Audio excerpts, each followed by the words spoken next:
Good afternoon, good evening, hello, happy Tuesday, and we've got a jam-packed episode for you today. Can't be more excited to be antagonistic on a happy Tuesday evening. So, kicking it off, we're going to start off with Snow White and the several humbling moments for a Disney franchise.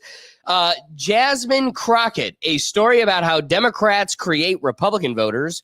And then we're going to close the episode off with a little bit of a fun topic, how a man uses a creative method for a loitering bear problem. So joining us today in the Pickle Gallery, as always, Just Another Day TV. Ricky, how you doing?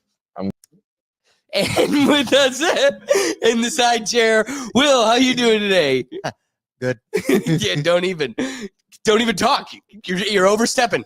And on the keys, we missed him with no tan. I don't know who else goes to a beach and hides this much from the sun. But Dougie Fresh, how you doing?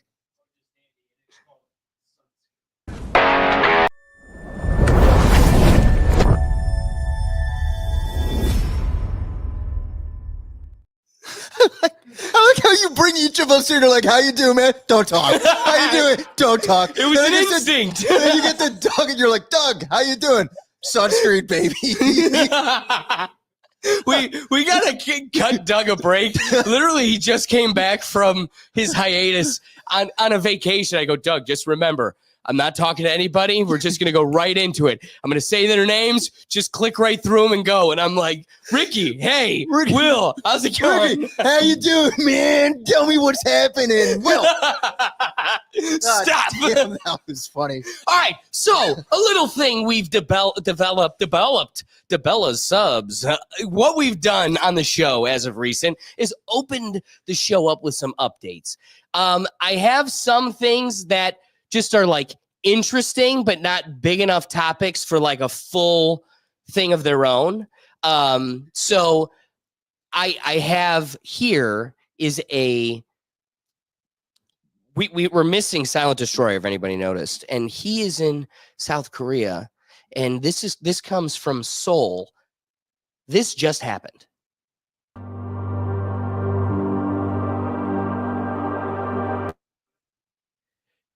Literally a sinkhole. Watch how nothing hole.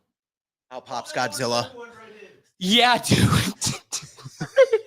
Why'd you have to say it like that? Oh, pops Godzilla. The car is saved, but that dude on the bike is gone. Why'd you have to do it like that?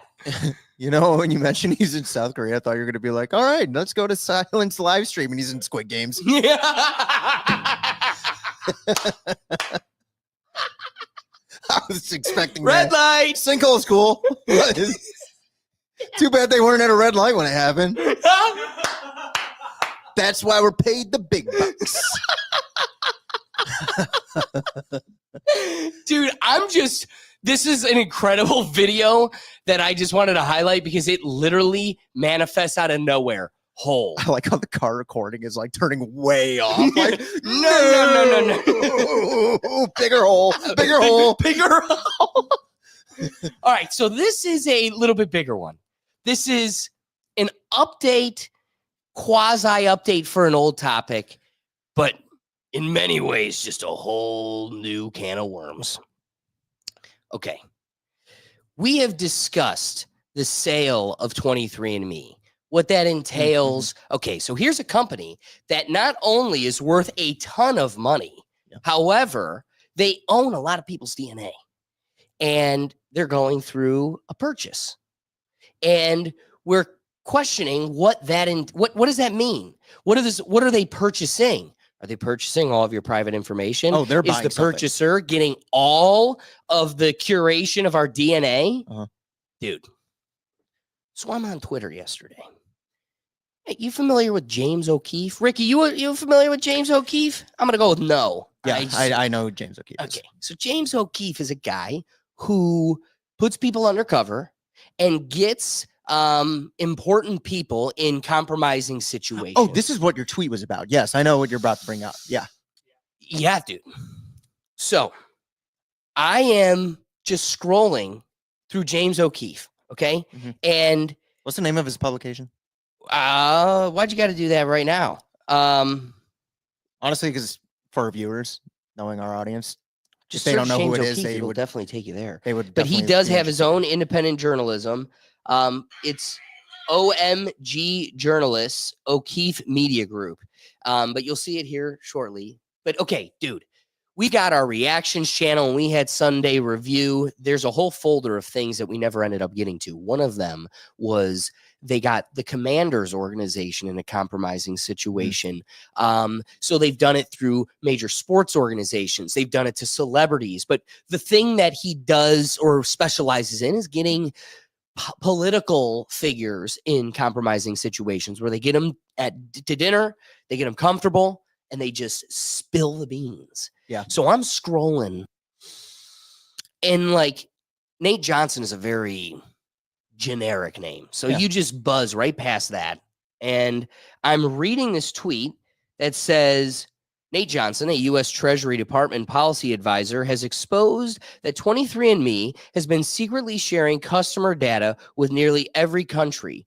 He claims a hidden clause in their contract allows them to hand over user information to shareholders, all of whom are pharmaceutical companies owned by Russia and China. California's Attorney General has urged customers to delete their data as 23andMe filed for Chapter 11 bankruptcy. So not only is there like this desperate haul to sell it, but now it's going to go into bankruptcy. What does that again mean for your personal data? But I'm watching the video and I'm like, that's a recognizably squirrely face. Like I recognize it. And then I go, whoa. Nate Johnson. There's no way that's the dude that was hanging out at our house in Miami all the time, Doug. Let me know if you recognize Big Home. Trying to figure out what all you wear. I should do that. You shouldn't do that, though. Do not give your information to I know. They sell it to other people. Personally. Do they sell it to Russia? They sell it to everybody. Dude, that face. Hold on. Right Why here. would you- Wait, why would right you here. say Right that? here. Watch this. I will watch this 10 times over. We'll put it on mute. Look at this. Look at this. Ready? And I better. Oh, my God. That face, it cuts right when he's just like. For shareholders, Do they sell it to Russia? they sell it to everybody.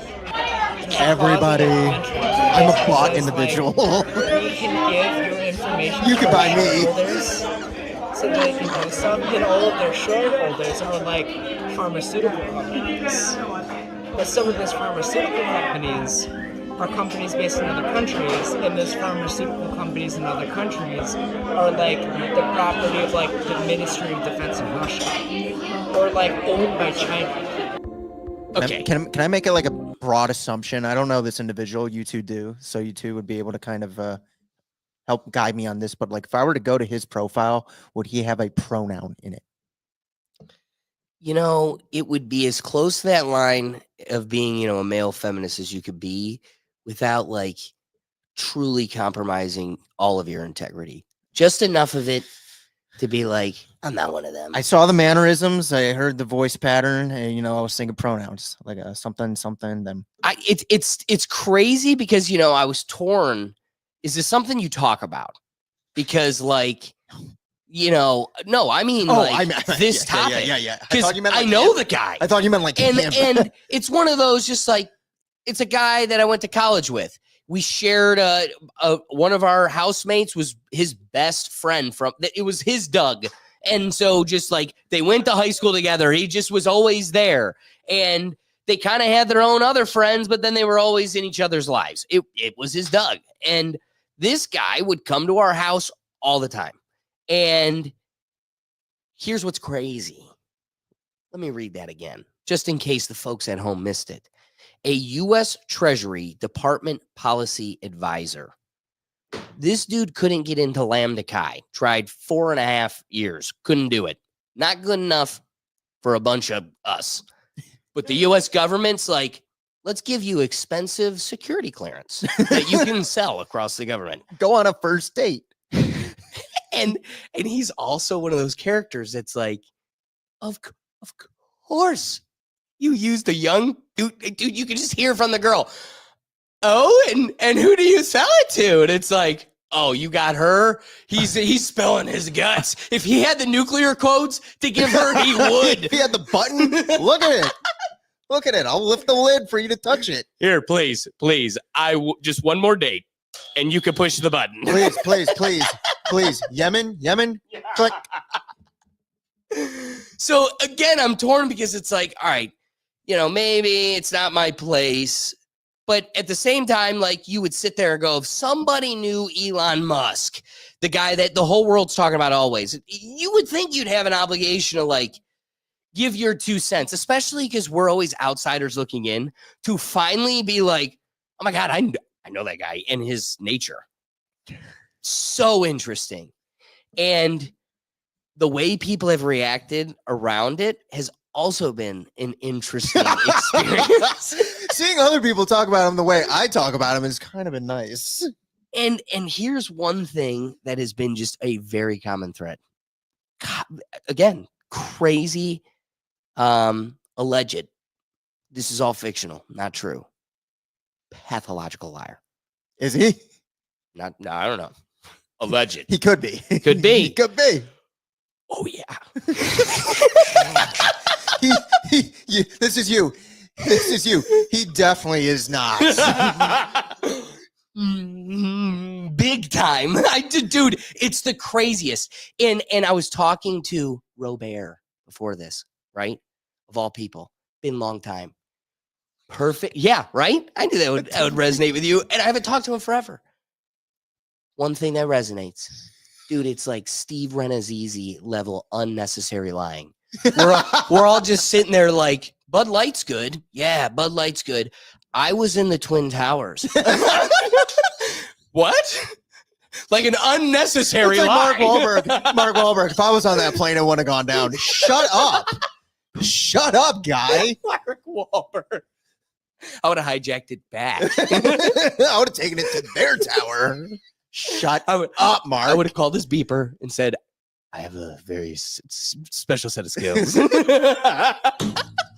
That's probably what this guy said before the date. Dude, what's crazy is this was 2 minutes about 23andMe. Okay, first off, I'm a bad friend. Let me tell you why I'm a bad friend. I call one of my other friends, the one that sends me all the crazy stuff online. You know what I'm talking about. Yeah, I know. I go, I'm calling him. It's going straight to voicemail. Finally, like a couple hours later, I go, dude, were you drowning in water? Why was your phone not on? This is important. I tell him about it. He goes, dude, we lived that a month ago. A month ago? He goes, dude, this was trending all over. It was national news a month ago. How's that? He would know that. How am I living in this world? Why didn't you call me? He goes, I'm pissed. Because Andrew said he texted you and you never got back to me. So I thought you already knew and it was over. I would have called you. So, and then he's like, now I'm excited. I'm reliving it for your first discovery a month later. And I'm like, he's full of it. And I go, he did text me a month ago.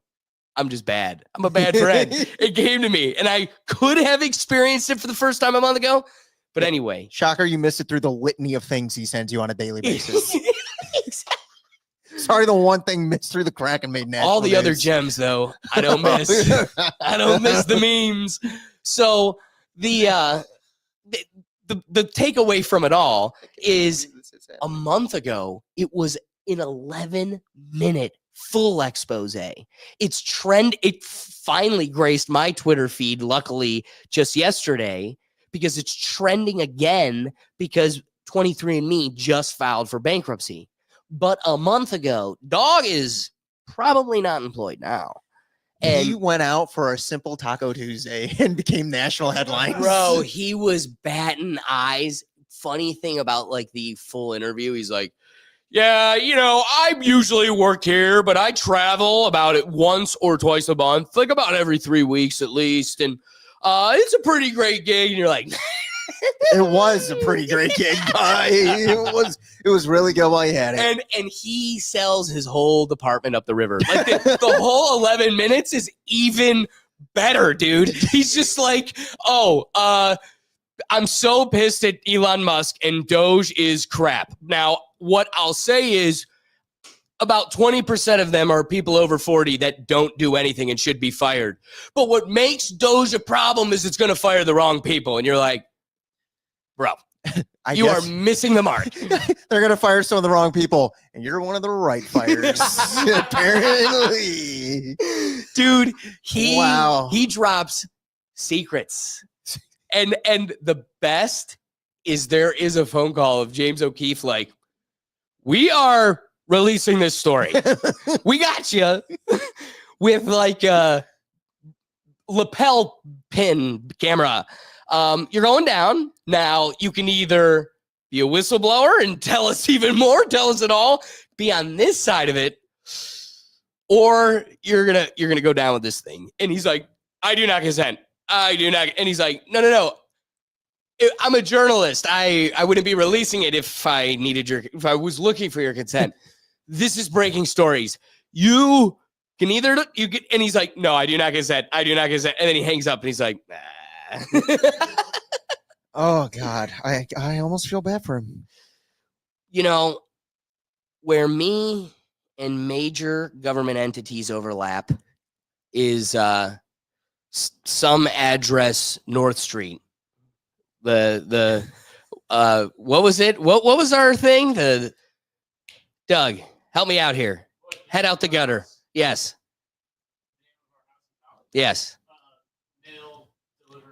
No, North. What was our street name? Yes, North Campus Mail Service. Lick them, stick them, send them on their way. Well, they sent his. That's the crossroads between me and federal actors. Wow, that was I saw your tweet, and I was like, yeah, he doesn't actually know him. So this was kind of a fun surprise. This is a. Doug, do you remember him? Oh, I recognized the face almost immediately. I couldn't remember why he was over the house, but then I was like, he must have been, our other roommate friends. I was like, definitely didn't really know him, but he was always there. I feel bad for him up until he does a cute little like. Oh, right here, boom. That's right when I'm just like, sell him up the river, man, and get this guy. He sold us up the river. Yeah, there it is. All right, let's get a freeze frame on the. Oh, dude, it's that last frame where the eyes just. No, dude, he just was. Dude, he was like so. He was like, man, I'm getting laid. I am just selling it right now. She's loving it. She's loving it. She's loving me. And she got out of there so quick right after. That tab was paid by him, and she was like, all right, nice meeting you. Next day, phone call from Mr. O'Keefe. I hope she texts me. I hope she texts me. I don't recognize this number. Chris Hansen? Dude, why did you answer? I would have been like, voicemail. I don't care. Yeah, no, James, you're leaving a voicemail. You're not in my contacts. It's like the phone call ID comes up as a number still, but it's like, Siri suggests James O'Keefe. Whoa. Whoa. Woo. All right. That was a good update. This is a crazy. I needed the listener to share in the awe that I was left in, to scroll and be like, I know that guy. To be honest, you want to know what I thought? And where did he get that title? That's okay. They probably cheers to you. And then we take away the glass. I was like, who cares what his title is? His title's unemployed now. You said it. I was fishing for it. You know what I thought you were going to do, and I thought it was going to be a good bit when you were like, oh, another like routine topic we're bringing it back. After the pothole thing, I thought it was going to be DeMoss like on a trampoline or something. She was on the other side of South Korea's Seoul. But that was better. This one was better. Dude, crazy making national news. Cheers to history. But Doge is the bad guy. All right, let's move forward to real groundbreaking topics. Everybody knows I don't think actually we've talked about Snow White on the show because the main topics that have come across, the headlines over the course of the last 8 to 9 months have been so overplayed, right? Like we know all of the story. It's kind of felt the same. Like Frau. It's been like literally beating an old dog. for like Yes. 9 months, even longer. You could say. Doug, what do you got? We did touch on this. We didn't do it as a topic, but we talked about it when we were talking about like South Park and Disney's like woke movement and everything. And like we kind of talked about how Disney's like was having all these trouble years ago and even now today with this movie. Well, go woke, go broke. Okay, There's all these layers to it, right? From the dwarfs to Gal Gadot. Don't say anything about that country. Oh, I'm not. I don't Let's need avoid it. You don't need to. We're slowly getting out of the hole. Let's avoid it. She They is the know country. There's She a is whole the nother country. topic. They can go read the JFK files. They can go do all the other things. Do you know how if you were to rewind the clock to 2018 when we started this thing and they go, here is 80,000 documents of the JFK files. Do you know how many episodes I would have done of me doing the JFK files? And it's just, we got the answer. The answer is one word. And now it can't be a topic. Can I make a thing going forward? Because I'm with you. Don't want to even mention the country. Going forward, could we just call it the Gadots? Let's call it Madagascar. Like just Ooh, some little yeah, country okay. that's just out in fictional land. Mm-hmm. Because Madagascar's not real. It's got talking animals. Like, right? It's a real country. No. That one actually is. That's a real country. Rips it right off the wall. That's not even it. Yeah, it is. I thought it was like there. Yeah, it's actually. Yes. I think we just got rid of some other islands. Sorry, Mort. Some other shitholes. Oh, did he do it? Oh, did he? We don't need. Here's the problem. We don't need to touch on it because the actresses themselves have touched on it for like Enough, a right? year or two now. That's the bigger topic in and of itself. Right. Is knowing it's Madagascar versus Cuba. It's just, you see what I did there? I do see what you did there. Or like, what should we do? No, Egypt, Madagascar and Cuba is fun. Tasmania, even better. Yeah. Madagascar and Tasmania, they're at it. And the bigger topic is, how do you got both sides of the V in your movie? And That's a Disney thing, dude. How did you not vet this enough? Like, we're gonna do it Rumble Rowdy style and get Madagascar versus Tasmania as the two leads. Literally, Luke Skywalker and Darth Vader as your leads for this movie with no dwarfs. dude, Doug, you'll like this. So my dad, so everybody's all, they've got they're all up in arms. They're like, oh my God, they don't have dwarfs. They took away jobs from dwarfs. Crime against humanity. Henry Dinkler. Boo. Peter Dinklage. Who gives? And Henry Dinkler. that's how much you matter now. You've upset me. So, Peter Henry, what? He was called an elf in literally Elf. Yeah. And he said, Oh, no one forgets that. no one forget. It's literally a bit. Yeah. So again, you took away jobs from your own people, and that has caused its own stir of controversy. But here's my dad at dinner. I love it. Why? Because they look like the cartoon. They look like the dwarfs. And what's funny is if you go online right now, that's what's catching the most criticism. Yeah. They're comparing it to like some of the worst CGI ever. Oh, they look weird. They look weird. Well, yeah, I'm going to pull it up here, but before I get to it, it's just funny to me that like in many ways, some people might say they look weird, uncanny. They don't look like people. That's the weird thing. Well, but also they're magical dwarfs. Like you don't want them to look like people. You want them to look like, the cartoon. I think this is the best thing Disney could have done because the ragtag group of kids they had like 2 summers ago that got criticism. Actually, I know where you're talking that photo, and they're like all tall. Those are actual other characters in the movie. Those are like actually other Wait, where, characters in Doug? the movies. Yeah, this is it. Yeah. Those are actually other characters in the movie. No, this was supposed to be the dwarfs. but they were, and then they retconned them and made them different characters in the movies. All those characters are still in the movie, just they're not the dwarfs now. Interesting. Yeah. See, Apparently, I haven't seen the I was about movies, to say, so- here's the truth. I'm never That's going to be able to facts. corroborate your statement Exactly. because I'm never seeing this Yeah. movie. Not like That- neither can I. that But is like apparently they're true. in the movie. It's Wait, true. what's that? What's that, Ricky? It's true. I didn't watch it, but I watched people that did reviews Yeah. Same of here. the show. So Yeah, they're in there. They showed scenes of them in there fighting and stuff, being heroic. So, well, then. So yeah, I don't know what happened there. What character do they? Oh yeah, I do got it. Well, let's cut to it. So I want to. If you don't know, maybe this is all news to you.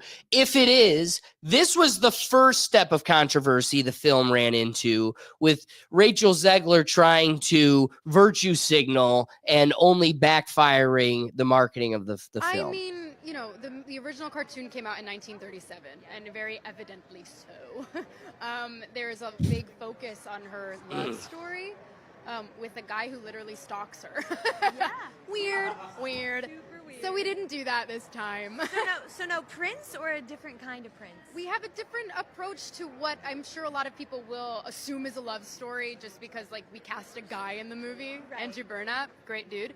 Yeah. It's one of those things that I think everyone's going to have their assumptions about what it's actually going to be, but it's really not about the love story at all. Because don't you dare come here assuming the story's going to be, I don't know, anything like Snow White. It's something so. She's so unlikable. It's a mixture of virtue signaling and condescending at the same time, and we in the culture have been dealing with for years now. And seeing how this movie has been reviewed and received, it feels like a victory. I'm very glad. And you know what? Funny enough, I actually saw her in Steven Spielberg's West Side Story years ago. I think it may have Live in Broadway? No. Like the movie. Steven Spielberg did a film adaptation of West Side Story, I think in 2019, and that was one of her first roles. She's more of a musical individual. It wasn't to say she has a great voice. She is she's a vocalist above anything else, being an actress. And from what I've heard, she's actually not bad in this movie. Again, I haven't seen it. I can't corroborate that. I will never see this movie.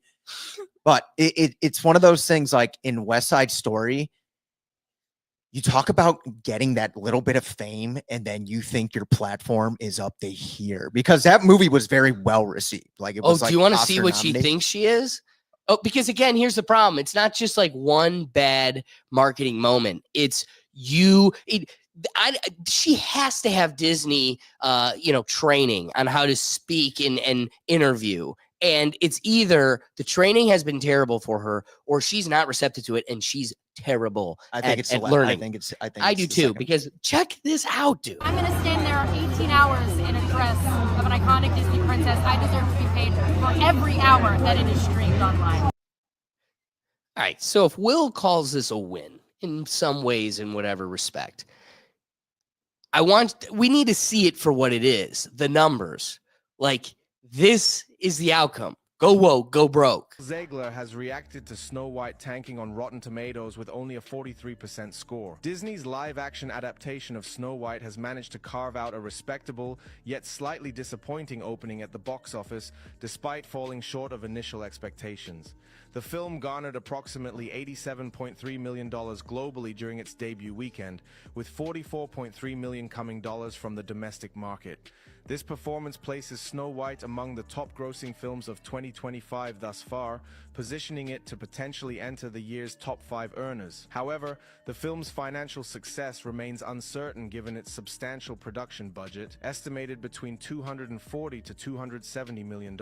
With marketing costs likely pushing the total investment to around $500 million, Snow White faces an uphill battle to achieve profitability during its theatrical run. As of right now, the movie has only made 1/6 of its budget, which isn't a good sign. On top of this, obviously Disney wants to make a big profit and not just break even. Even if the movie does make the total $500 million budget back, Disney won't make a single dime unless it goes much higher than that. Critically, Snow White has received a lukewarm response. The film currently holds a 43% approval rating on Rotten Tomatoes, a slight drop from its initial 45% score. This places it among the lowest rated Disney live-action remakes to date. The film has sparked numerous controversies, ranging from casting choices to statements made by its lead actors. Rachel Zegler, who plays Snow White, faced backlash for her comments about the original 1937 film being dated. And now, Rachel Zegler has reacted to the movie's low score on Rotten Tomatoes. Underneath a screenshot of the film's low score, Rachel left a comment. In her comment, she said, Make your own minds up, please. It seems like Rachel thinks it's wrong for people to listen to critics, and she's urging people to watch the movie and post their own thoughts. Although she said this, many people think she's actually deeply hurt and disappointed by the score, and she's just trying to save face by saying this in order to minimize the backlash she's getting from the movie being panned by critics. For this video's comment question... So, I mean, it's go woke, go broke. $500 million spent on the movie. It's I don't know. It feels a little bit like a win. Dun, dun, dun. Maybe, but I don't want to like hate on someone else's failure, even though I think we all wait. But saw here's this the deal. I just want to get again. Bud Light, FAFO. Yes. Yeah. Right. Yeah.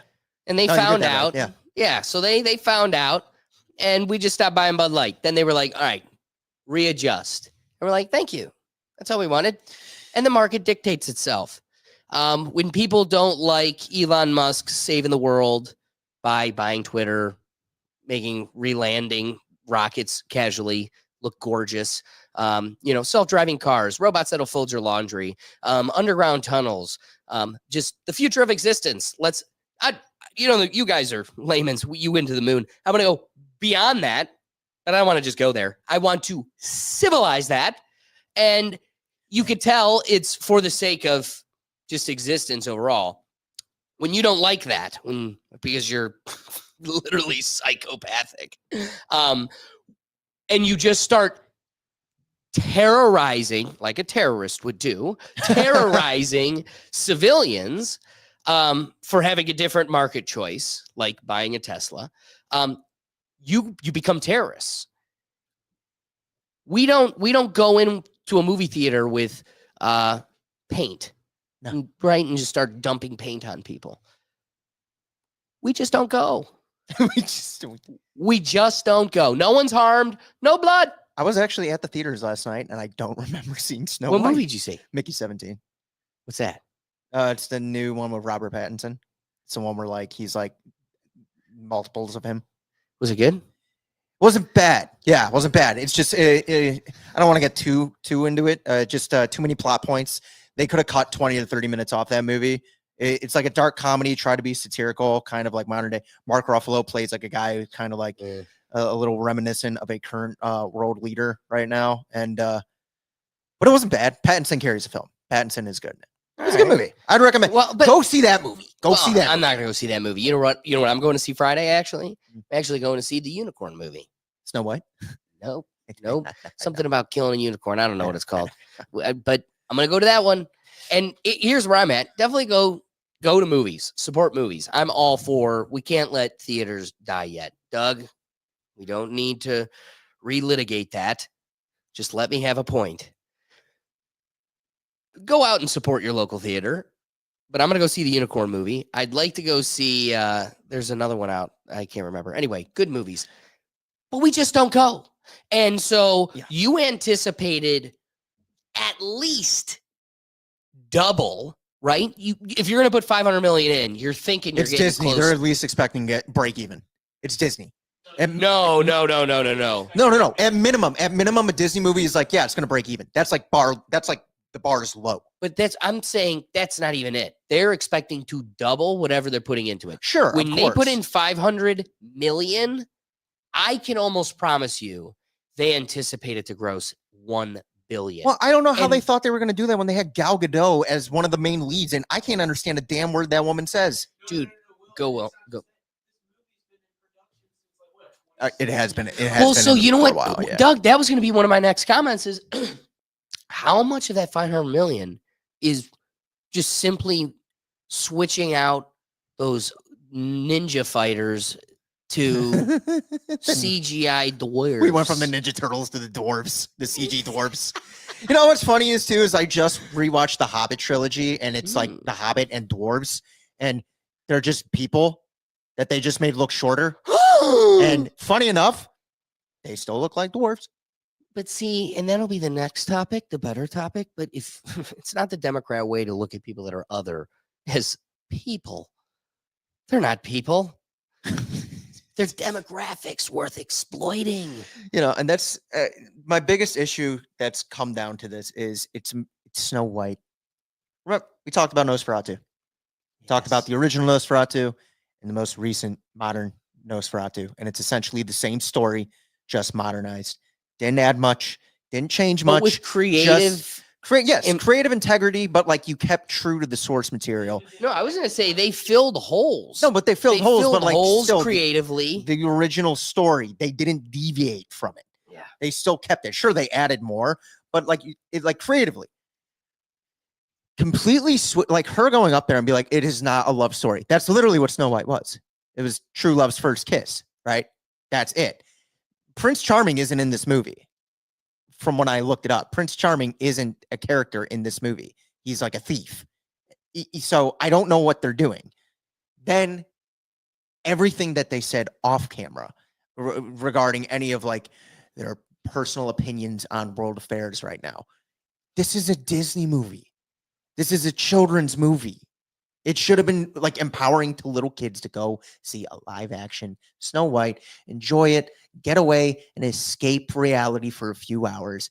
And the only people that are going to escape it are literally the little children that are going. And their parents don't want to take them to this movie because they're like, both the leads are annoying, all this controversy behind it. And then I'm going to go on and assume, again, none of us here have seen the movie. We don't know if it's good or not. It's probably not that good.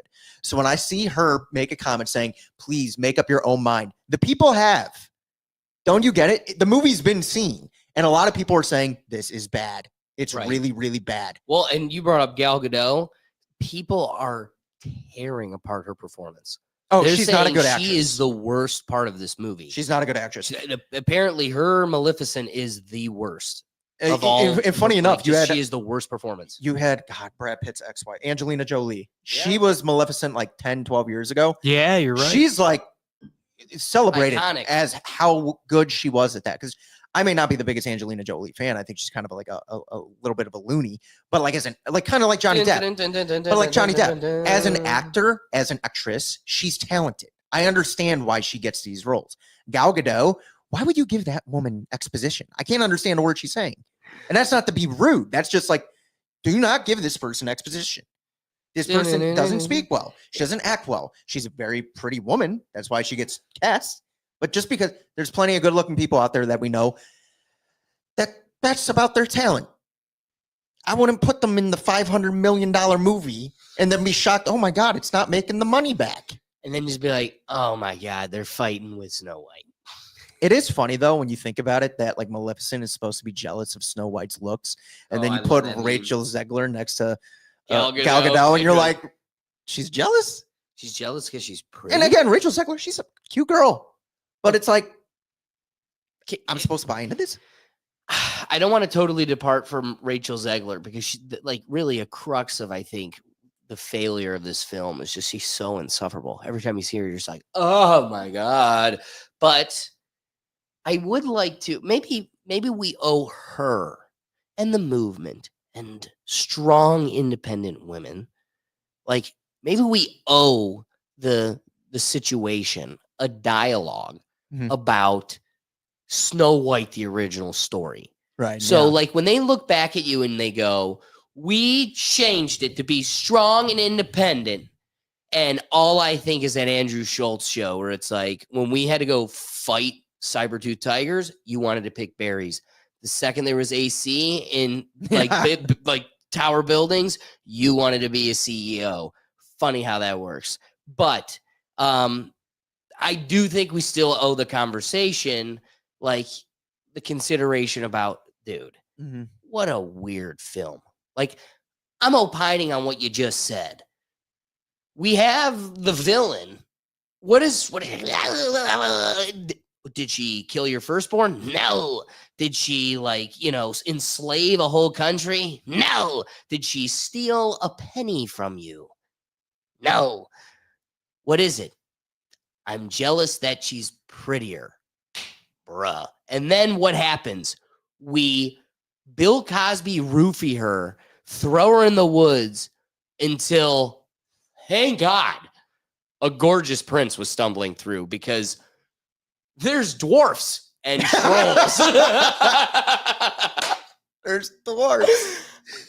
There's no dwarves in the movie. So like when we hold against her criticism, like, okay, dude, Cinderella's castle is built in the center of Disneyland. It is an iconic symbol. Like literally, figuratively, it's this whole thing. All of this world.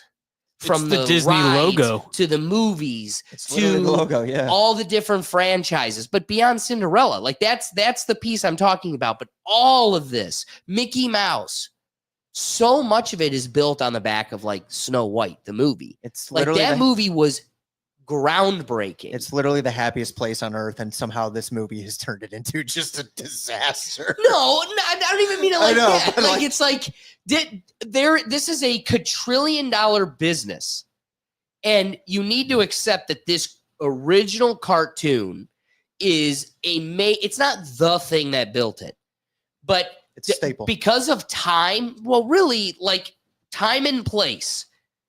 The release of Snow White was a groundbreaking piece for the art form, but for this company. Mm-hmm. And it took a man who was like this show, just creating cartoons for a hobby, and turned it into a corporate empire. Yeah.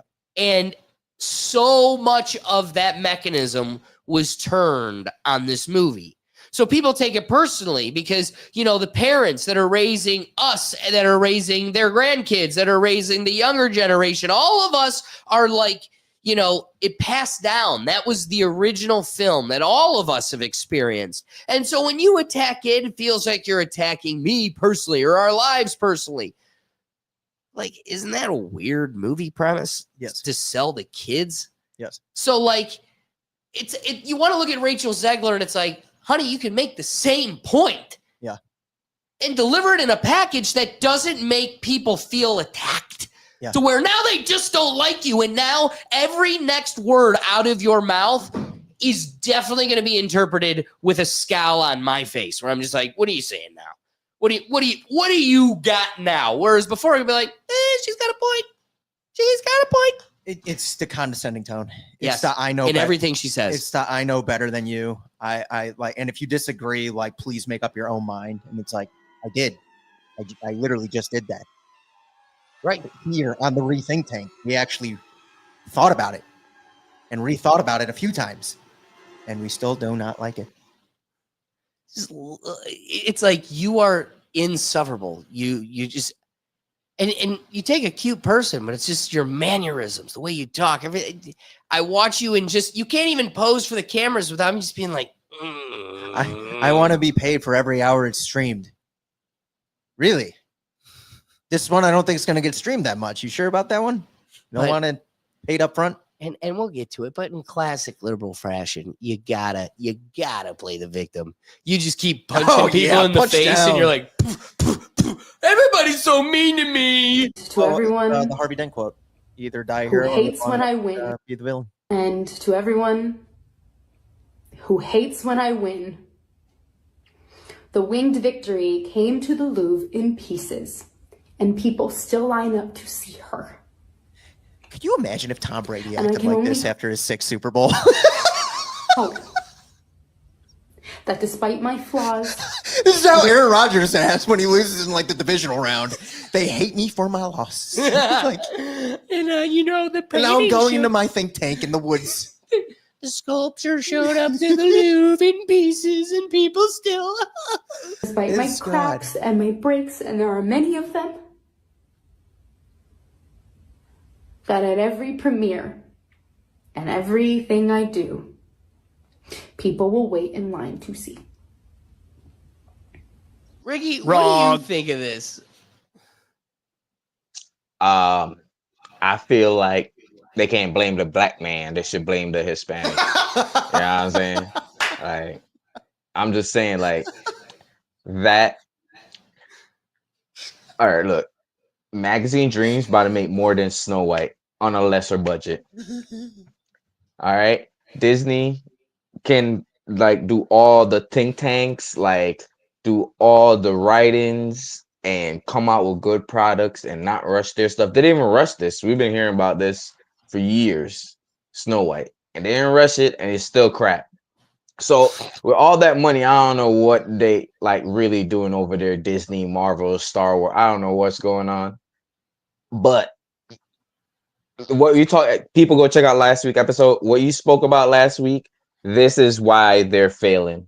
It's not because, you know, one person, like she wasn't put in a good story first and foremost. They're not good with CGI. They're doing too much CGI and is not working. Like they just need to go back. So they should just remade the cartoon HD or something and save them some money.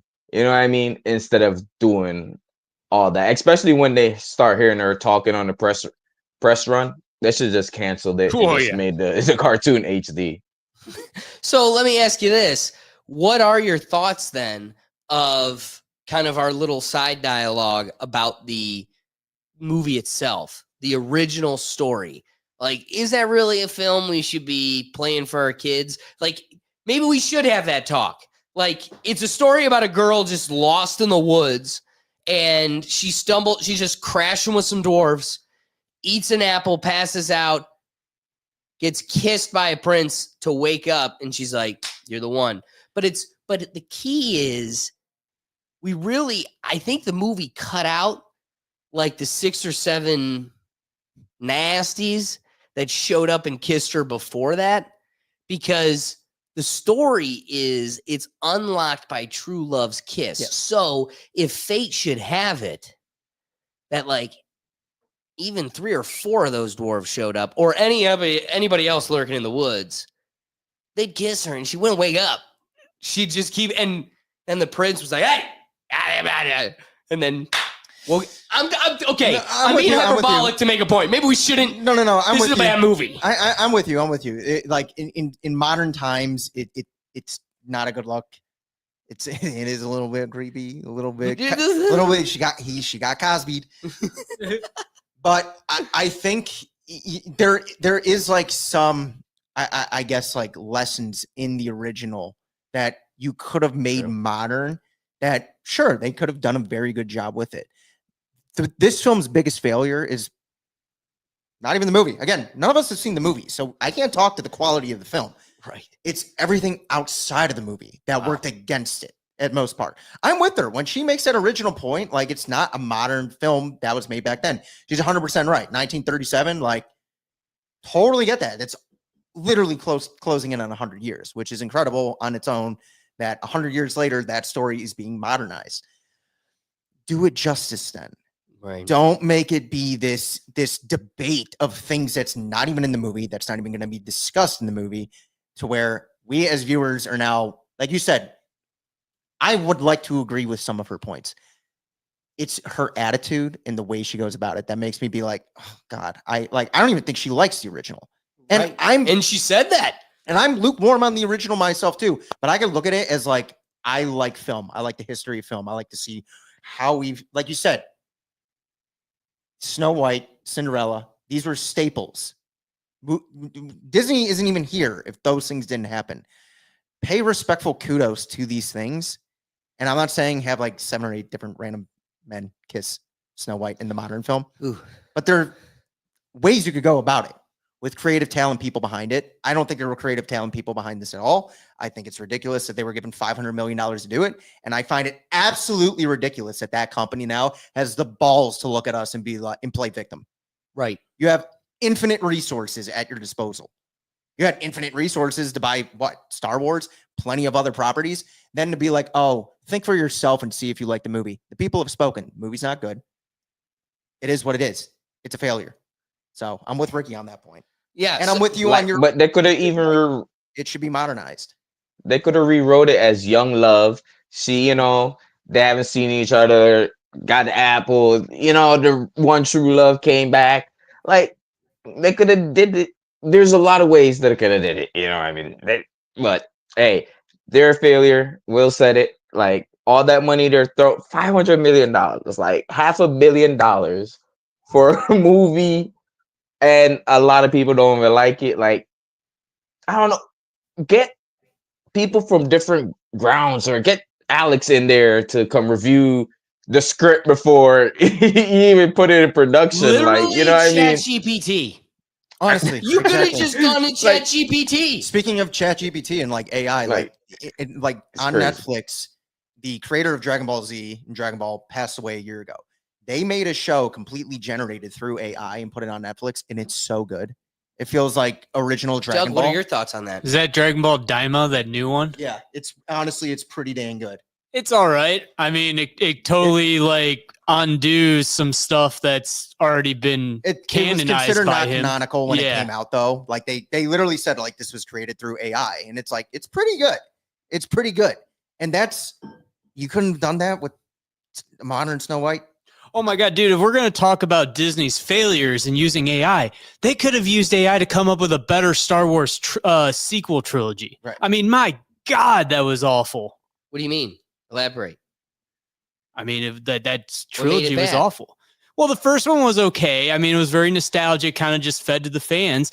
But then you get the second movie where basically it's just a car chase in space for 2 hours, and it's just awful. And then the third movie, half the actors are either killed off or died in real life. So then they're stuck going, "What are we supposed to do?" Tor died in real life. That literally happened, and they were like, "Yeah, your character's gone." Yeah, they hedged wrong with that one. They didn't expect that one to go. And they first. still did a little bit of her with like AI CGI, and people were like, "No!" And that's the thing. And then Hollywood went on strike. Yeah, and that's the thing. And it's just disappointing because it's not just this remake either that hasn't done well. Like there's been plenty of others. It's just the conversation. Like for instance, Peter Dinklage. Why did you have any insight on this movie at all? You have nothing to do with this movie at all. But because you said a couple of words a few years ago, they completely had to rewrite everything, completely uncast actors that they already had casted, who are probably like him, having a hard time enough finding work in this industry. You took away 7 of their jobs for CGIs that most of the people now are looking at and be like, yeah, they look weird. Looks weird, dude. Looks weird. Hell, Uncanny. Gimli from the original Lord of the Rings trilogy, John Rhys Davies, he's like 6'7". He played Gimli. He was on his knees the entire time he filmed that movie. Whoa. He's a very tall man. Let's CGI all these things and make them look weird. And then when it comes out, all the people are going to be like, wow, they look a little weird. See, but you know what? After my dad said it, I kind of agreed with him. I kind of like it because these are supposed to be like fictional fairy characters. Like those types of dwarfs don't exist. Sure, and sure, like it's a minor thing in the film, but it's a culmination. This whole thing is a Yeah, culmination. but then of, like, also, bad dude, ideas. even Say it, the Doug. animated dwarves in the original look better than this CGI crap. I mean, it would have been better if they just copied and pasted the dudes from the original and threw them in there. So there's this thing that goes around. I don't know if you've heard the conspiracy theory, but I mean, now what better time than the present to pull out a fun movie conspiracy theory? There is a claim that Lord Farquaad is the love child of Snow White and Grumpy. Okay. Oh my god! And once you see it, you'll never unsee it. The hair, I guess the belt is like his like gem from his clothes. He's the whole thing. Go down the rabbit hole. Reddit's got you covered. Maybe they shouldn't have modernized Snow White. Maybe it is a little too weird. But you know, I just had to indulge a little bit because I do think like the dwarf as presented in this film is like a fairy or a troll, or it's just like a fictional character. Mythical creature. Like, yeah, it's a mythical creature that just like goes and mines for the day and whistles and then just comes back and lives with his homies. All I know is this is what they're going to do if they modernize the Wizard of Oz. I mean, quite literally, it is a fraternity. It is a wood stricken fraternity. And Woodland critters. exactly.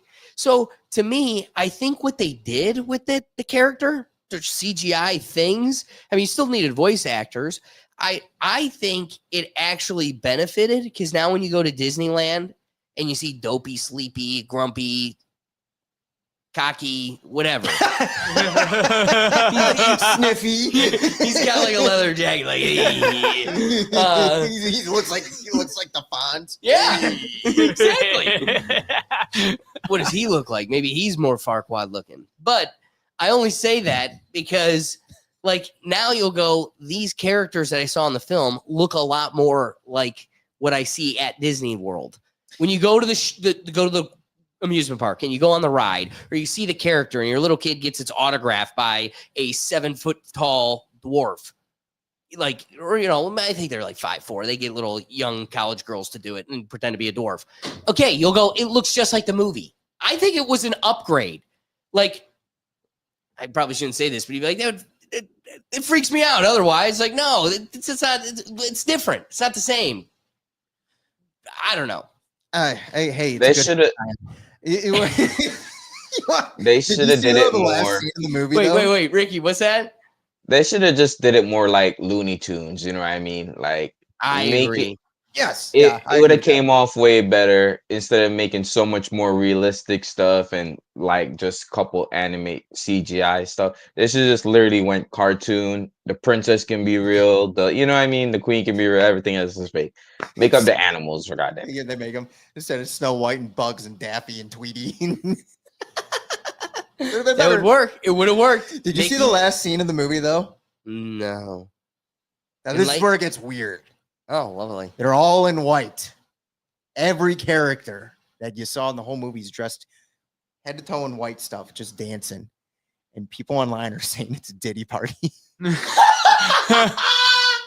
Disney, why did you do that? You walked right into it. No, seriously, everybody. I saw you could have colored that whole thing like a coloring book. That would have cost you what? Another, you're 500 million deep. What's another 2? If they're all in white and you saw, out of context, I have no context of the scene other than they probably, got rid of Gal Gadot at the end somehow. And they're all that song, that whistle you just did made me lose it. I lost my train of thought. It's a Diddy party. Get the baby oil. No, seriously, it's like what's that famous Hollywood party? They're all white. They're all dressed in white. That's like a real thing. Yeah, it's like a whiteout party. Yeah, that's the end of the movie. That's the end of this Snow White Disney movie. No subliminal message there. Wow. Yeah, they just keep walking into it. They just keep. Okay, so closing it out, my wrapping thought is this is a marketing failure more than anything else. For the people that have seen the movie, they've all criticized it, said it's a terrible watch. That's going to drive people even further away from the theater that weren't going to begin with. But I think overall, we can't know what the product's really like because not enough people are going to overall see it. Nobody in this dialogue is going to see it, and I'm sure not many people in our orbit's going to. So it's one of those, we're never going to really know. And so the greater point is that this is just a marketing failure more than anything else.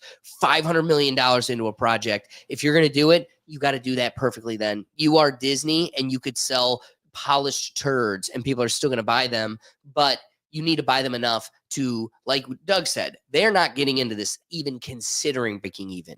The name Disney does not settle for even. We go for double is a bad roll, and they're not going to come anywhere near that. So hopefully they take a moment to sit back and one, reevaluate where they may have stumbled and could have done better in the marketing scheme. But I'm talking to Disney. I'm talking to all these companies. Folks, it's time to wake up and recognize, meet the market where it's at, because what you had for a while was a donut hanging from a string on a stick out in front of us, and the market was just chasing us. And we don't want donuts anymore. So what you could do is switch it out for an avocado toast, and we're going to keep chasing it then. But the market has changed palates, and if you don't meet it where it's at, I'm literally no longer chasing the donut, and I'm just going to walk to Panera. That's just where that's just how that happened. So meet the markets where it's at, and you've lost your gravitational pull. What's your wrapping thought? I'm with you. I think it was a marketing failure, and I think at the end of that stick, you should not put Gal Gadot and Rachel Zegler because I don't think either could really act. I think it's and again, marketing failure. this is supposed to be a children's movie. Yeah. I felt like the whole time I was hearing about this was not even close to being a children's movie. And that probably is where they went wrong. Perfectly said. Doug, wrapping thought. Yeah, I think all around they really screwed this up. It was years in the making. They blew more money than they needed to. And then you got an actress that keeps shooting herself in the foot every time she opens her mouth. Like we even talked about, there's a better way to say it. Disney probably trained her on what to say. That was a great point you brought up too. She kind of she tanked this movie. Like a majority her. Other stuff going on, majority her. She is insufferable. All right. Getting to our next topic here, we're going to be talking about maybe it's a new character in your orbit or someone you may be familiar with. But Jasmine Crockett, a story about how Democrats create Republican voters. So let's get into a couple. You know what? First, let me just get into her sales ad. That's probably the best one. If you don't know who Jasmine Crockett is, then this is an introduction. This is her campaign ad to bring you in. Otherwise, if you know who I'm talking about, it's just another Tuesday, and you know exactly what I'm about to show you. Jasmine Crockett has the moves to fix America.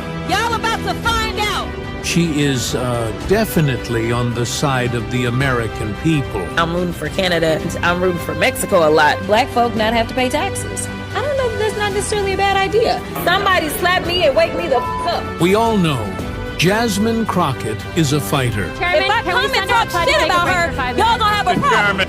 Off. We are gonna be on your ass. Her consistency is unmatched. Now it looks like a little bit over a year ago. And boo, let me just be real. And we ain't gonna sit for that. Jasmine is always bringing the facts. Let me make sure y'all got the facts. Most extreme crimes that take place are committed by white supremacists. It is not a criminal violation to enter the country illegally. There has been no oppression for the white man in this country. Stop being Putin's hoe. We're gonna make sure you understand what democracy looks like. Jasmine Crockett, the leader we probably don't need. Get it, Jazz. Get it, Jazz. This lady That ain't real. That's real. That's real. That is for real, Ricky. That's for real. That is all for real. Like she got great sound bites. Like I already knew of her. She got great sound bites. Very clear. That is a joke. Okay. I know we be on it. Like, okay. I'm just saying because she would put something out like that. That's what I was gonna. That's what's made this so funny. So, she's like that lost in orbit. The get it girl part. That's what. All right. The ending. I was like, okay, this ain't real. Like this is get it, Jazz. But she got some fire ass sound bites, man. Built body, bleach, blonde. Like she be getting some shit off. I'll agree. I like, in the realm of political WWE, I like some good zingers and I like people that are out there to spar. But beyond the big bodied, bootied blonde or whatever she said, there's also sound bites that are, Ricky, quite literally insane. March 29th, it's my birthday. And all I want to see happen on my birthday is for Elon to be taken down. Yes.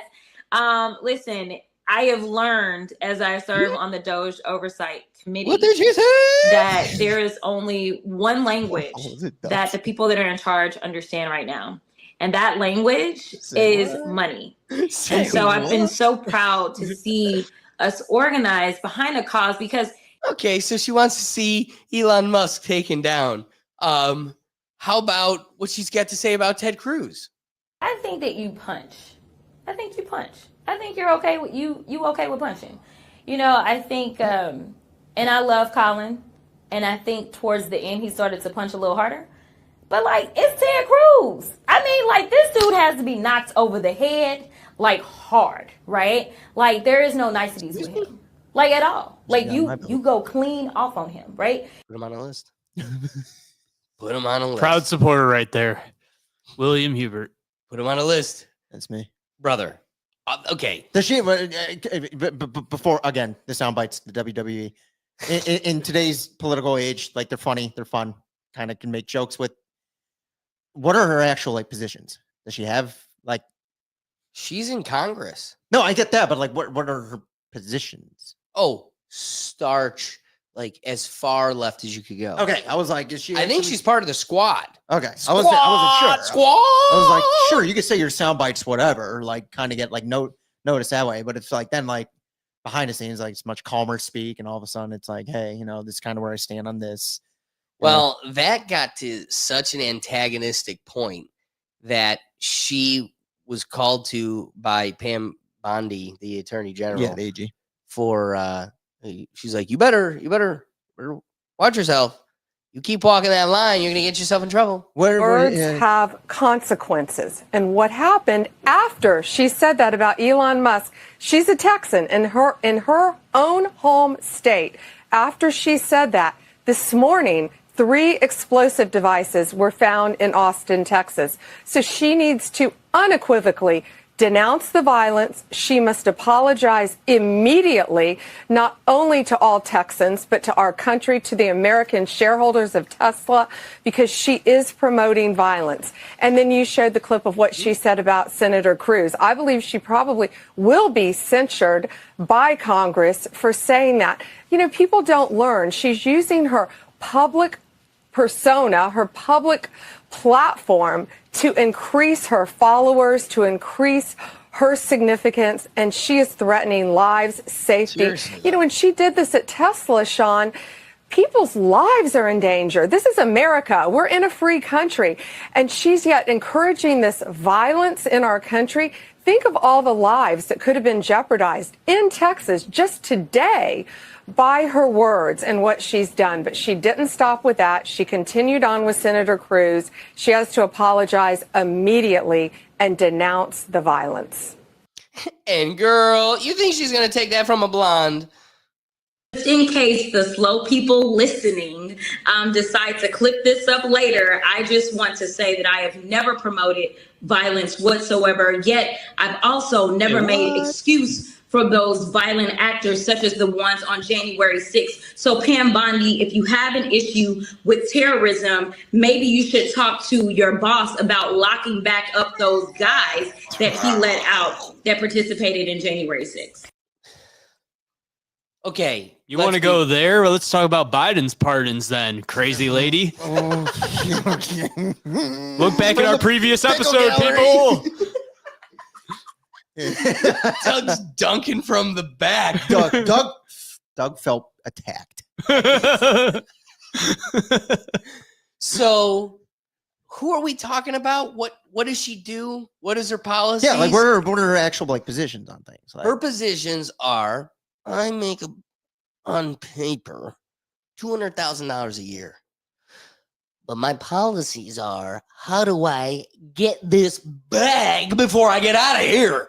Each vehicle in her garage tells a story of elegance and sophistication while delivering the kind of driving experience that turns heads wherever she goes. At the heart of her collection is the 2020 Lincoln Continental, a car that embodies timeless luxury with a modern edge. Designed for those who value comfort as much as style, it features plush leather seating, a premium sound system, and an intuitive infotainment interface that makes every ride feel effortless. Whether she's navigating city streets or embarking on a long-distance journey, the Lincoln Continental delivers smooth performance wrapped in a stately design. With a price tag of around $50,000, it offers the perfect balance of opulence and value. I would have given her way more kudos if she was driving around in like a busted Civic. Oh, no way. I would have been like, you know what? Let her talk, man. She doesn't care. We are in DC. We are here to get the bag. Yeah. Secure the bag. Oh, wait. No. Stop. Sorry. We're not even halfway. No, I'm sorry. You're right. I'm ahead of myself. Well, you need to indulge in her glory. I was waiting for the Civic to show up next. No, like, she's fine. She's valid. This is what I drive for the plebes to see. Oh, no. That's below her. How long has she been in Congress? I don't know. We'll look that up. Well, it says 2020, so I mean, she may have recently bought that, but yeah, I'd say at least a term. Drive infused with cutting-edge technology, Jasmine steps into her 2025 Mercedes-Benz GT Class, a machine built for those who crave performance without compromise.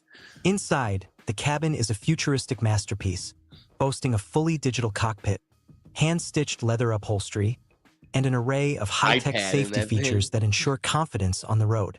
Its sleek and Look at that. aggressive design perfectly matches the powerhouse under I don't the even hood, know if I want making all it a that. true statement of Yeah, speed I would. and luxury. Expected to cost around $100,000. Mercedes-Benz. You gotta massage the door Hey, look at handle the out. rims on that thing, Ugh. man. This car is the pinnacle of Looks like high-end driving Gergat's old excitement. rims. Completing her collection is the Audi Q3, a Just keep adding compact up. luxury SUV that seamlessly blends practicality with sophistication.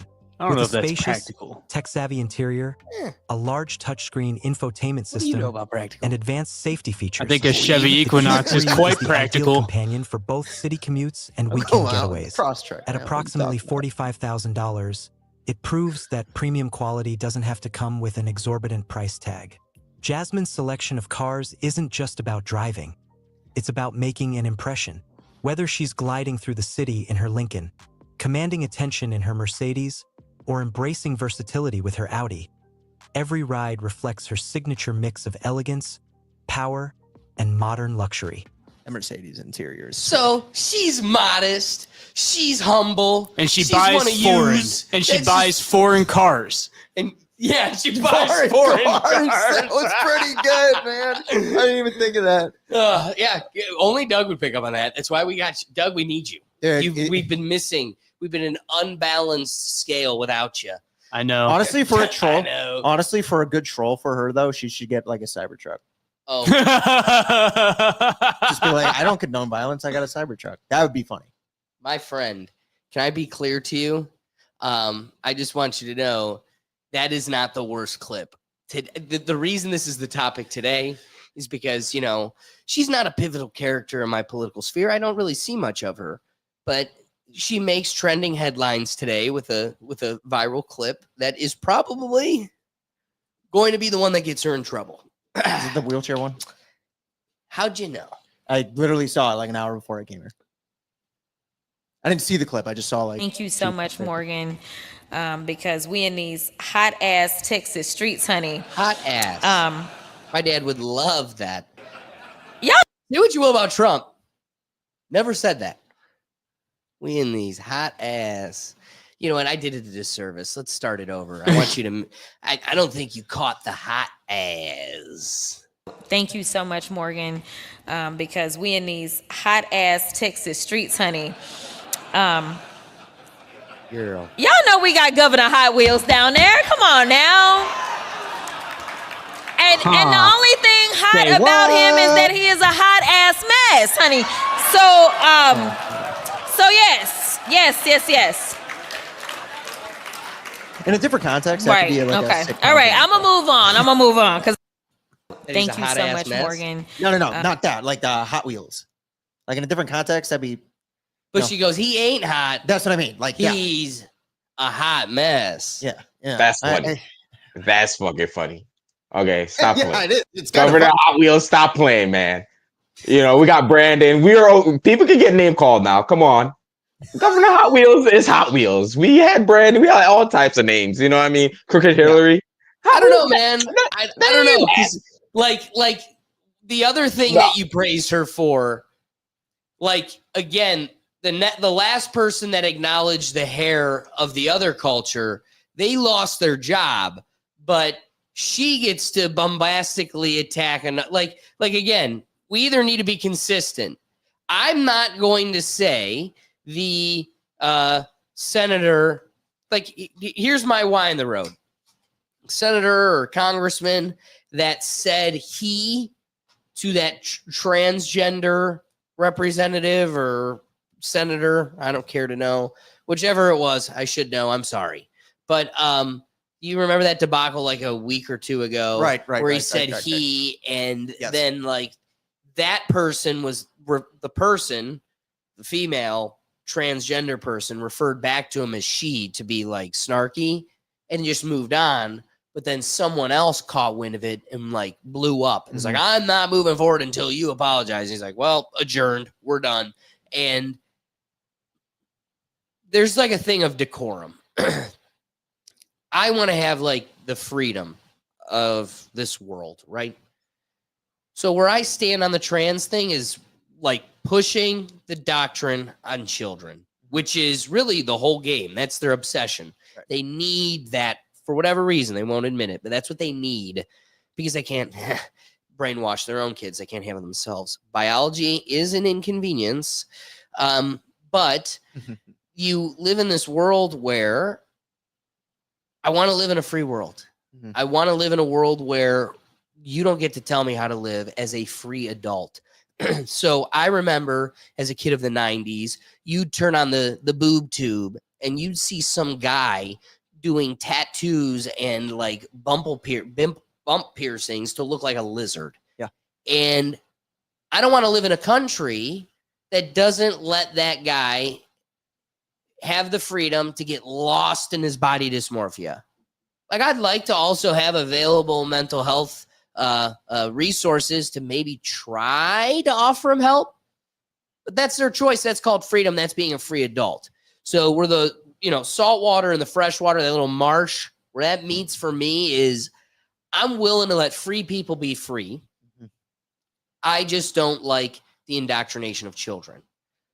So here is a representative that carries themselves out as a female.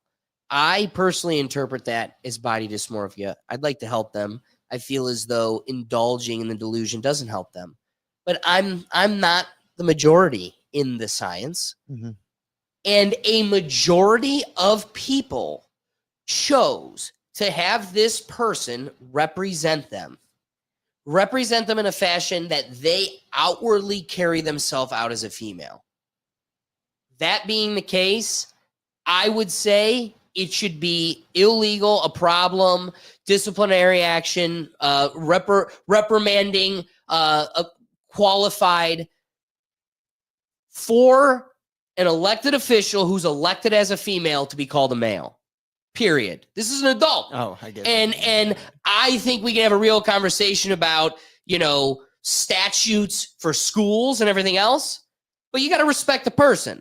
So if we're going to live in a world where that's the expectation, like, here's the problem. Too many cultures and communities live in the world of severe degeneracy to such a point that we ourselves have allowed the highest tier to degenerate. Like, okay, there's a thing called decorum. There's a thing called expectations when in session.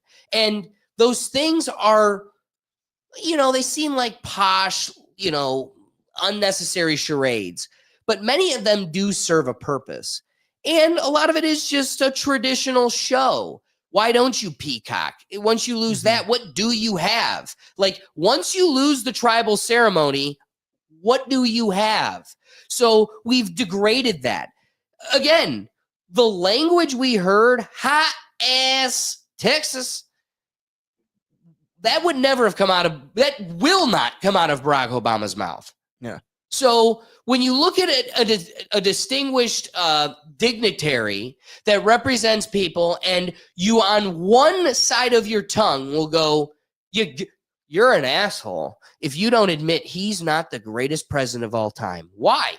Most unmanned drone killings, did the most division in our country of all time. You must acknowledge him as the best president ever because he spoke the best and represented us the best. Okay. So then we also got to agree, ipso facto, I'm following the train of logic. It's a logical equation. If that then is the reason he's the best president, then therefore you are conceding that's the standard. That's what you should be wanting for, calling for. Guess what? You'll never get to say that's how Donald Trump talks, period. Exactly. Dude improvs, dude throws it from the hip, but he isn't drinking alcohol. You cannot find a blemish on his record. You love hating him because he skipped out on the draft. You signing up, asshole? You're not. You would do the same damn thing because you're also the same hippie flower lover that's going, I'm not fighting the man's fight. So this isn't a crime. If the only blemish you could find, not perfect children, not smoking a joint at Coachella, think about that. They're grown-ass adults with also perfect grandchildren. But we're getting lost in all the Bushes, the Clintons, the Obamas, and what all their kids have done. And you can't find one of them with this family. That's something. I'm sorry, take it away. But I'm bringing it full circle. You've got someone, you just thought, that's a funny bar. Brother, this is not a rap. Yeah. Like, this is the global arena. And the reason we are where we're at is because we have not acknowledged the stakes that this truly holds. The only person that interviewed your president that never left the basement was Cardi B. That's the ceiling to your politics. And then we're like, but the community is not getting saved. It ain't getting out of the hole it's in. It's because here's what the Democrat Party does to you. This is the truth. So Jasmine Crockett, she comes into the profession one way, and then to pander and to truly get through to your voter base, she had to become something totally else. Something totally different. No one could have told me that when I went down to Austin. Let's start this over. No one could have told me that when I went down to Austin, now looks like a little bit over a year ago, that I would be running for Congress. It's just not what my plan was. But what I've always decided is that I would step up when there was a need.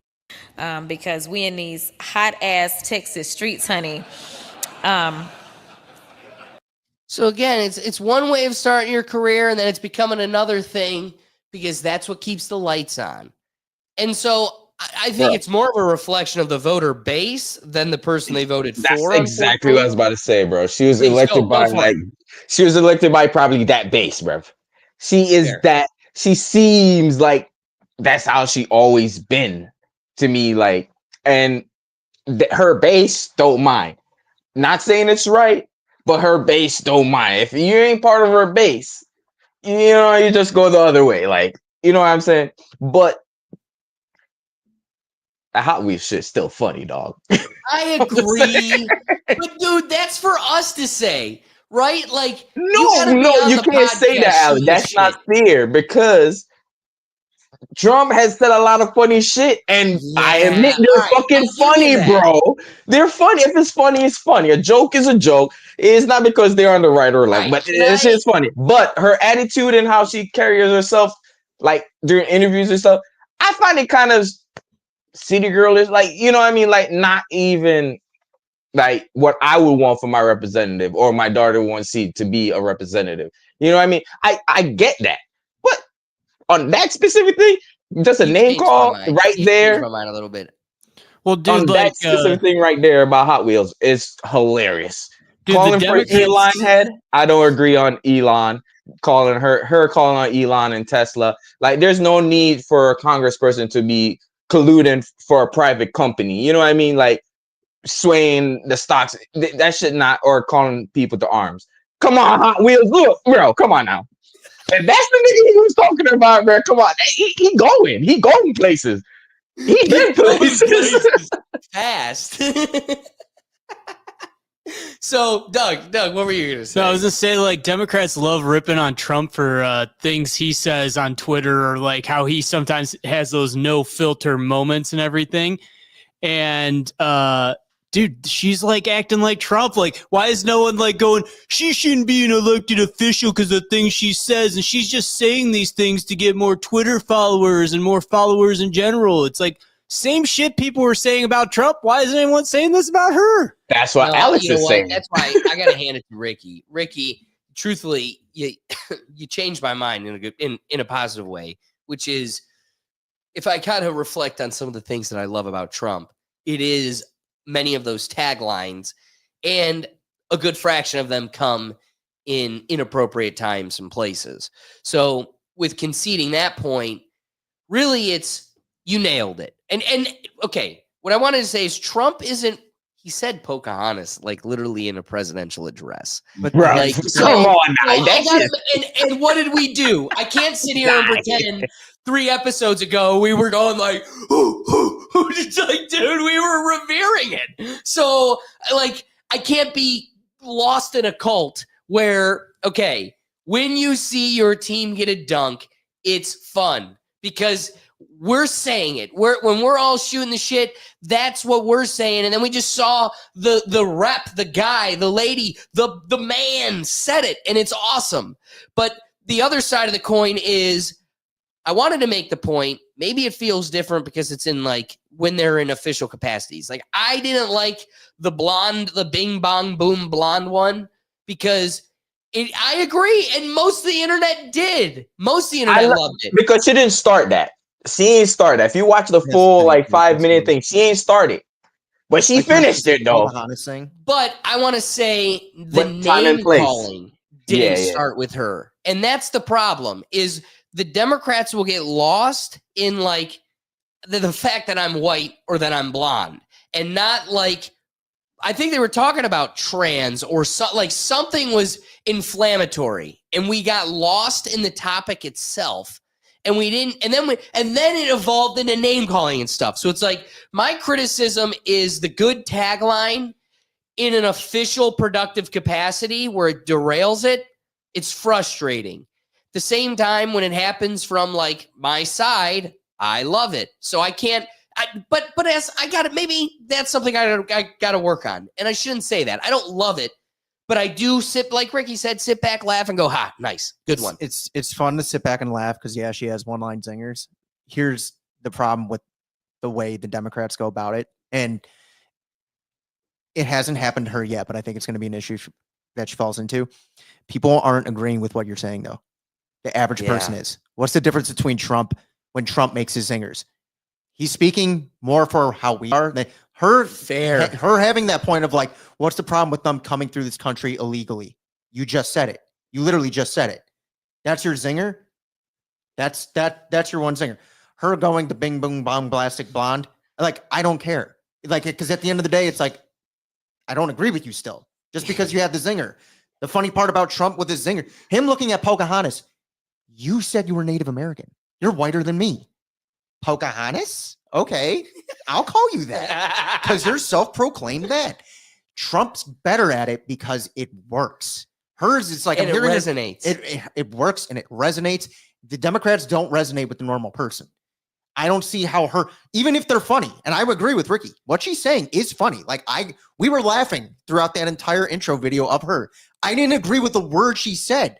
It's still funny though. But just because it's funny doesn't mean I'm going to start agreeing with you. Trump, it works because it's funny and I agree. I'm like, yes, he's saying it to this snooty, snotty Barack Obama kind of individuals, and not just Obama, the Bushes, the Clintons, all of them. And it's funny and I agree. The Democrats, it doesn't. Like her points are not hitting like at all. And it's going to catch up to her. That's why when I sat back, I was like, all right, but what are her actual policy positions? And you're like, oh, she's just hard there. It's like her head of steam is going to run out. So for her, it's like, get the bag as quick as you can. I've seen the cars, maybe slow up on the spending a bit because I don't know how much longer this is going to last. Like, this isn't going to work out for you. They're already campaigning AOC and having Bernie Sanders walk around the country with her.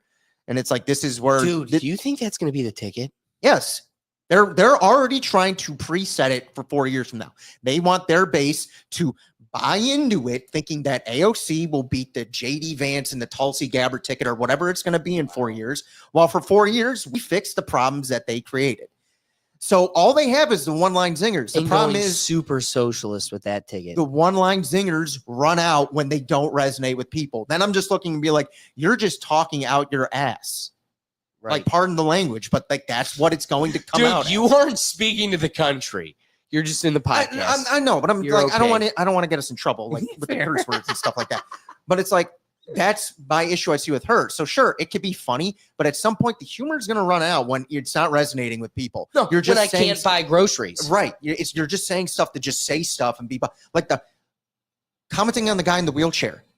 I don't care about Greg Abbott. People really don't care about Greg Abbott. You know, the funny part is, Warren, why was it funny with Pocahontas? You've tried to run for president for over a decade now.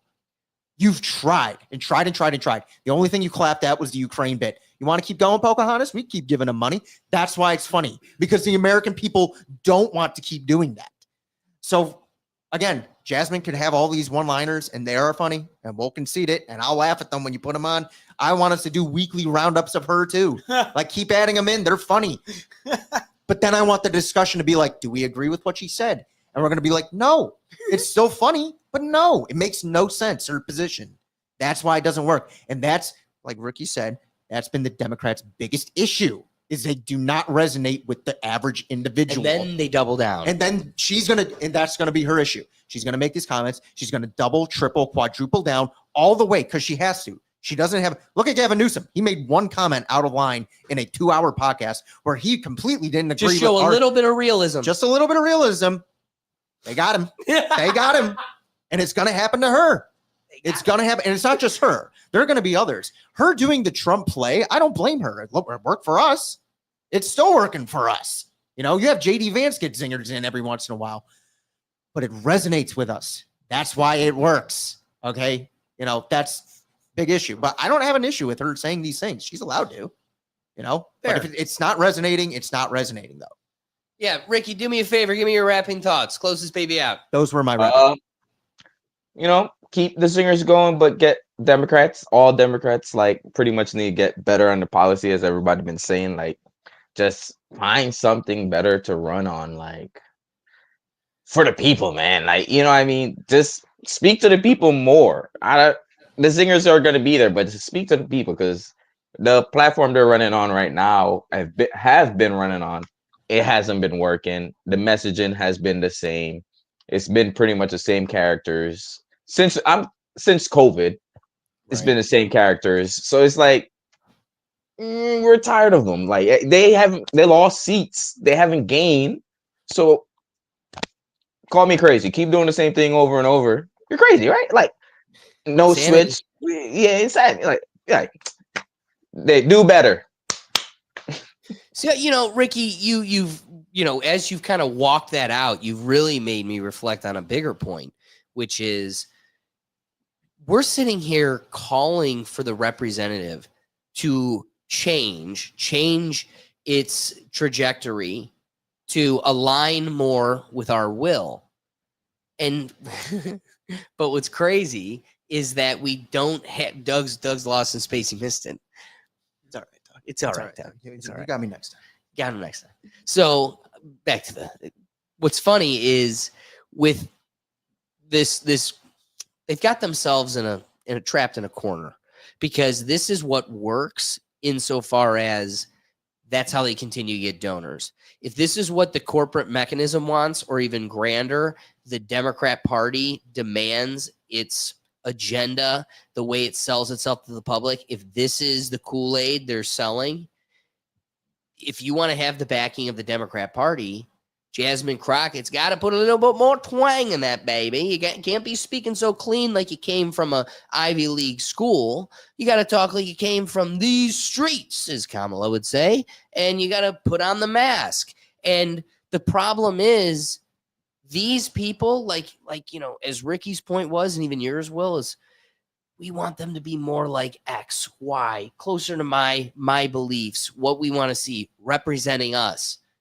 But as long as the person that got me elected and keeps paying the bills doesn't want me doing that, I'm never going to become that.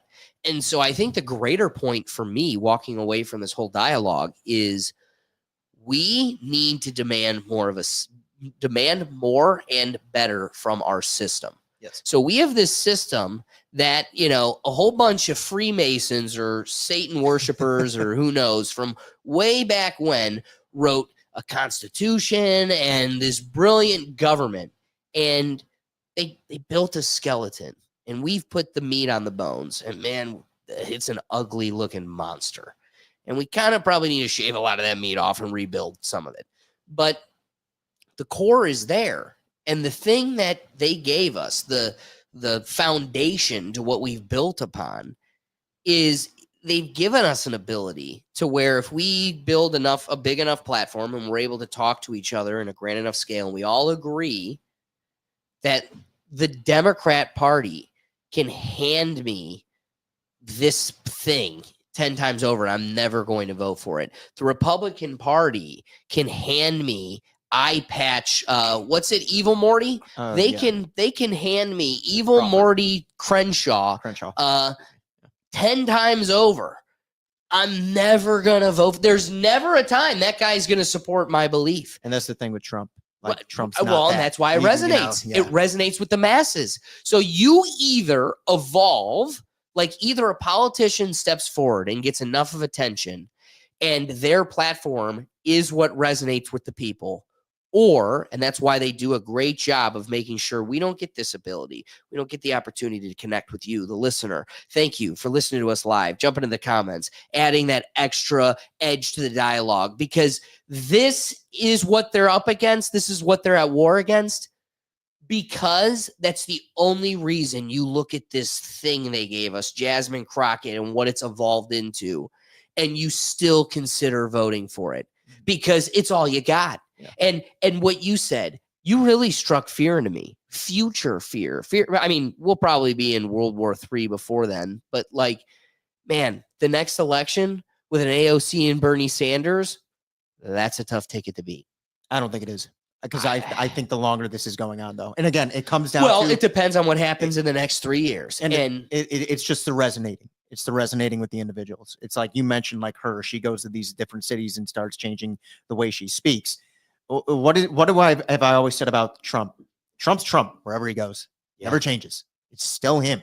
You know, that's important to people. Like, if you're not from here, don't show up and talk like you've been here.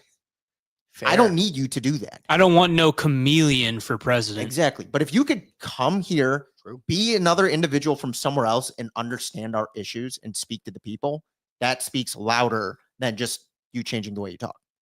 And it's not just her, and it's been plenty of others, but that's been a huge thing. So again, that's why it's wherever Trump goes, his brand, he doesn't need to change who he is. Just him. A brilliant point. Just him, you know. So, but I agree with your points. No, so I love that, and just putting for instance, like, you know, AOC is going to go to the East Coast and the West Coast and down south and completely change how she talks to these people. Oh, she's going to be so more Latin. And funny enough, Bernie Sanders isn't. Bernie's going to be the same. The millionaires and the billionaires, wherever he goes, he's not going to change how he talks. He's going to let Satan, trans people sing about killing Christians at his rallies. To resonate. Like, there's you were a Bernie supporter. You're no longer even close to being a Bernie supporter. Because you know what's funny? Is even what Bernie was in 2015, the ruse he was selling everybody, he's even gone so much further left. Right. Like, I want to know what they have on Bernie. It's got to be severe for him to be a quiet millionaire and just be a pawn in this chess game. He was about to be crowned the king piece. Right.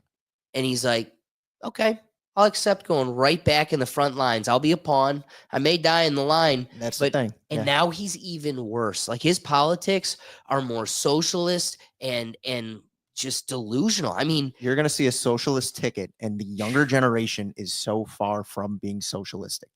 Boy, are they. Like, look at this most recent election. You think in 4 years they're going to change the socialists in the next 4 years? I don't see that happening. And that's going to be their biggest issue. They have a complete identity crisis on their hand, and they know it. And that's why they're already trying to push it now. So true. You know, so true. Whereas on our side, we're not. I still have confidence with what's going on.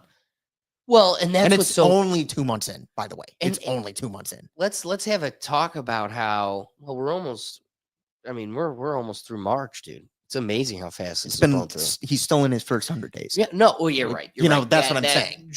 True. And again, it's crazy how fractured this country is, that you have a fraction that lives in a echo chamber that this is tragedy on a daily basis. And quite literally the other half of the country feels we're getting slowly closer to better every day. Every day we're better. Literally, Tim Walz last week making fun of Tesla stock going down, and then it immediately has bounced back this week.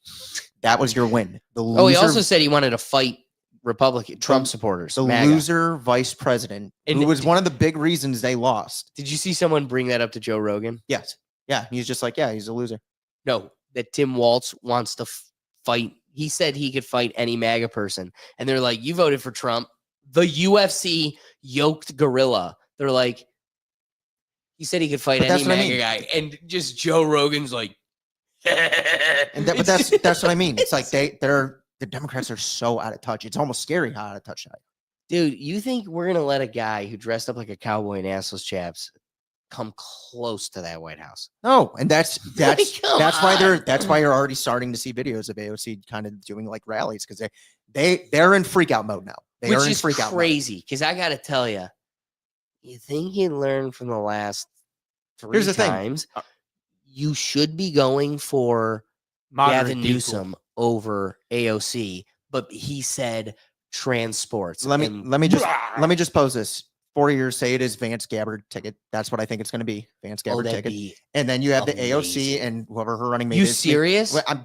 Alex, I'm just looking at what's happening right now. It may not be that in 4 that'd be years, amazing. but I'm looking at it right I now. always thought Vance for sure, but I didn't even. I don't know. think- My big Wait, hold on, complaint with let Will finish his point. Let me and the then- point. This is all hypothetical. Again, this is I got lost in getting excited about this Tulsi, is March sorry. 25th, 2025. We still have within his first 100 days.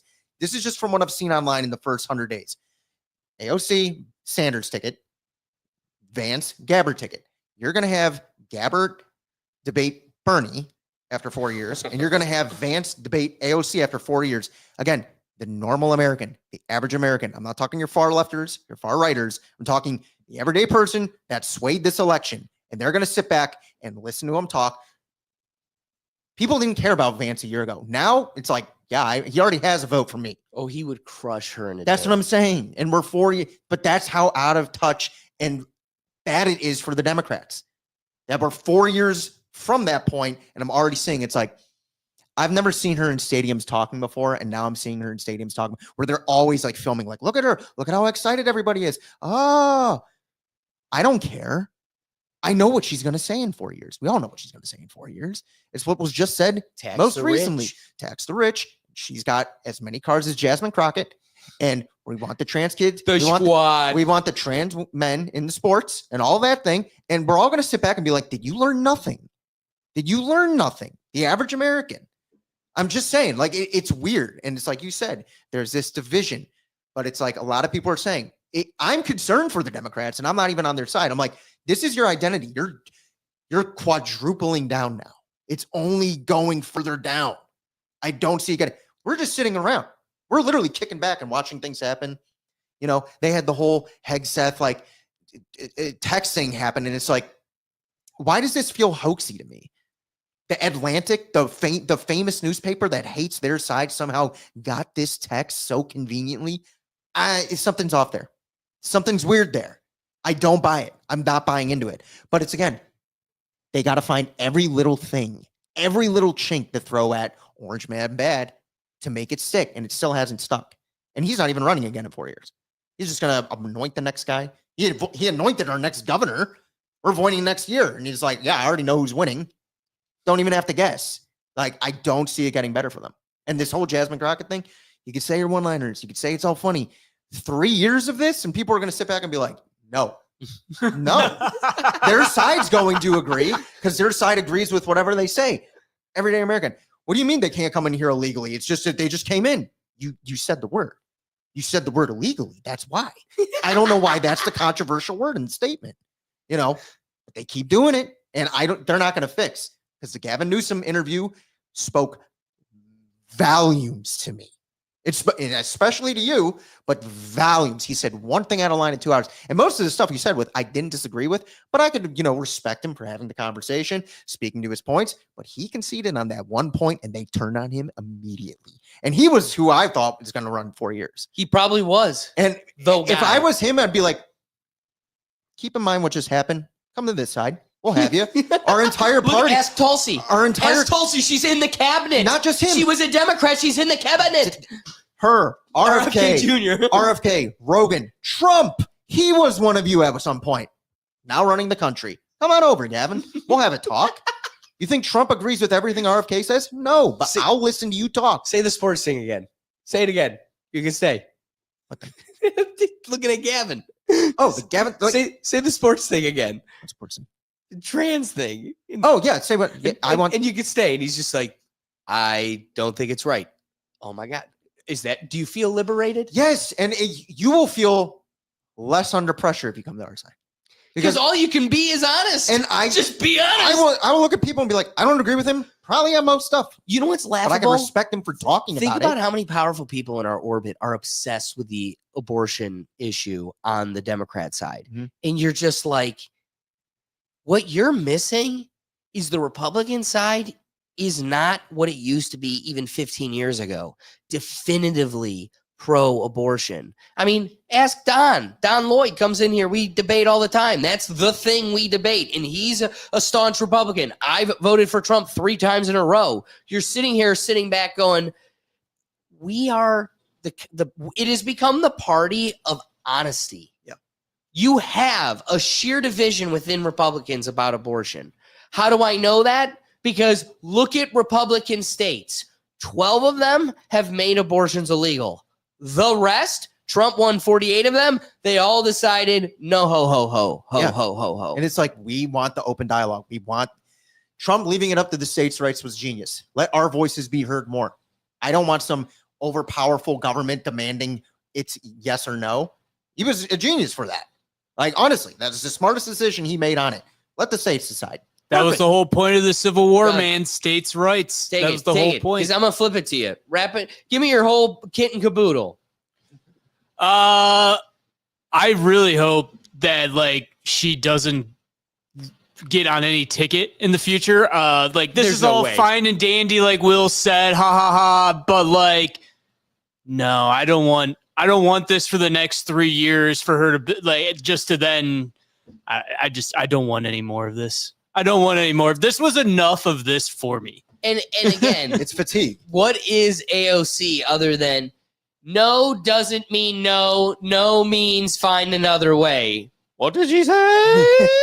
And Say it's what? It's just fatigue. It'll be more years of fatigue from their side and more things of results on our side. And it's gonna be like, what do you want to vote for? No, that's Perfectly said. you know. Perfectly said. You've put a great cherry on top.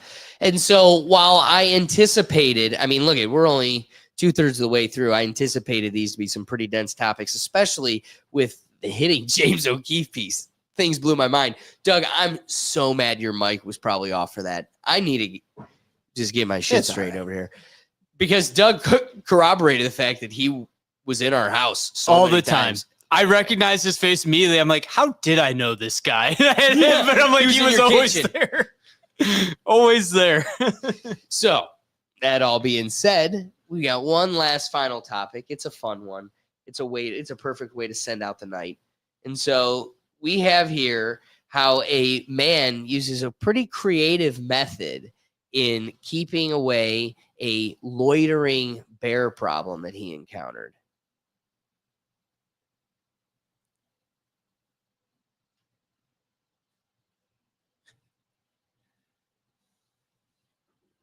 What is he wearing? Oh, yeah. So, first off, why are you in a bear suit that close to a black bear? Because apparently black doesn't like brown. All right, Doug. Turn his mic off. Look at Ricky. Yo. Doug, Doug, that was the last. welcome back. What is a black Welcome bear back. and a brown bear? Apparently they don't like each other. That Black looks like a like mountain brown. man under that. Dude, this is like a jackass skit. Dude, you know, Doug, mic, camera on me, camera on me.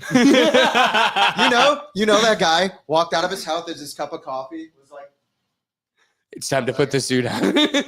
put the suit on, walk back out with the cup of coffee. Look at you. Oh my god. That man is way more braver than me because I ain't doing that. I That's ain't what I'm testing saying. it. That's crazy I to ain't- me, dude. I've seen a video of individuals like if a Like- bear apparently is running at you, one of the things you're supposed to do is kind of like Charge at it. charge at it and get scream. big, You get big. Yeah. Yeah. But that's only certain types of bears, apparently, that you're supposed to do that. Like, there are other bears that, like, if you try to go, ah, Dude, if a bear you're saw gonna me get do eaten. that at him, he'd look at me and be like, bitch, move. You would not be threatened by my. So the story takes place in North Carolina. The man put on a bear costume to scare off this persistent, real-life black bear. In North Carolina, a man decided to take a more creative approach to tackling the persistent bear problem in his backyard by putting on a cartoony bear costume and somehow successfully scaring the unwelcomed angry bear. Angry bear is Oh just my god! laying there. Oh my god! He walked outside. He wanted to recreate Brother Bear. He's like, I love that movie. He's like, he broke my stop sign. He broke my stop. Why do you have a stop sign in the middle of your yard? I didn't steal it. I promise. Why was the stop sign in the middle of your yard? For him. For kept coming. him, yeah. Kept walking in. This son of a bitch. For him. So the man emerges from the It's man bear pig. So, it starts off with mockery, but with caution, just absolutely thrown into the wind. He kept inching forward, and I'm more flabbergasted by the fact that it worked. And apparently the bear never came back. So my question more than anything to you is, would you use this method? If I had the suit and I was like, Ricky, please, can you help me take care of this bear because problem? I want to. I'll go out there in the suit with a shotgun. Okay. Yeah, that's true. I'd probably still have a gun. That bear would have seen a bear with a shotgun and been like, that's new. You know what I'm saying? With a shot and a seen bear that bear mace. before. And I gotta have a bear mace as well. I ain't going out there just be like, oh, I'm brave. Hoo. You have common sense. You're not just gonna attack me because you think you have a brain, bear. You think. Nah, bear, bro. I think, therefore I am. Look, Bear that saw him and he was like, that's twin. a brave man, bro. Probably was a special yeah. SEAL Team 6, ex-SEAL Team 6 or something. I just laugh. You couldn't catch me dead doing this. No. No. You could catch me dead in the bear suit after it I mauled wouldn't me. even. None of us are going outside. Like, I'm inside looking through the window. Dude, I'd call someone to come fix it. Yeah, I'd be calling your dad. You come get this bear. Does animal control deal with bears? No, they just sit on their ass all day. Mr. Huber, what do I do? I got a black bear in the front of You your gotta call You'd be like Santa wildlife Claus, for that. man. You gotta call a wildlife. pellet gun. That'll help. Put a Piss like it a off. That'll just piss it mosquito off. on it. Ah, damn it. The son of a bitch. He shot me. Dude, he walked out. And that I love bear- it. Yeah, and the bear's just like, He walked out He and doesn't the- go far. I wish that bear looked at him. He was like, "What's up, twin? Twinning. What's up, twin?" All right, so we had a fun episode, a lot packed into one. We appreciate everybody that joined us for the live show because the whole point of the live show is to get you involved. So we appreciate everybody that jumped into the comments. I'm going to be flipping it here to Ricky. Ricky from Just Another Day TV. Tell the folks where to find you, what you got cooking for them. Just Another Day TV. One more video coming out this week, clips as usual, and we're gonna be outside in the video. That's right. And we outside. Well, again, guys, thank you for joining us. If we made you laugh, if we made you think, the best thing you do to support this show is like this episode. If you liked it, then someone else will too. And the best thing you could do to support the show is take that link and spread it around, share it, post it where you can, whatever you can do. That's how you can give back to us. We'd really appreciate it. So please retweet, share, whatever it takes. But we go live every Tuesday at 7 p.m. We also have the reactions channel. Most of the time when all the microphones work, those shows stay up. Thanks, Doug. We need you home. But the reactions channel is back in full force this weekend. So I'll be looking forward to that. We've got that. And so here's where I'm at. I don't know if you knew the science. Let me sell you on a new episode. You can check it on our channel right now. Just so you know. It was good. Oh, I appreciate that. Just so you know. You guys got lucky. I was going to have us eating Skyline chili ice cream for today's episode. I don't even like actual Skyline I'm chili. going to tell you, it's surprisingly good. Ew. You'd be flabbergasted. No, I hate the even regular with oyster Skyline. crackers in it. But you got to check out the episode. It's not very long. I think it's like just 11, 12 minutes. So check it out. Well, Ohio. the center of the universe. But guys, if you're looking for all these different shows, all these different programs, you can find it in one central place. And that's at our website at www.rethinktankpodcast.com. But otherwise, guys, we appreciate you joining us, and we'll catch you next week. Peace.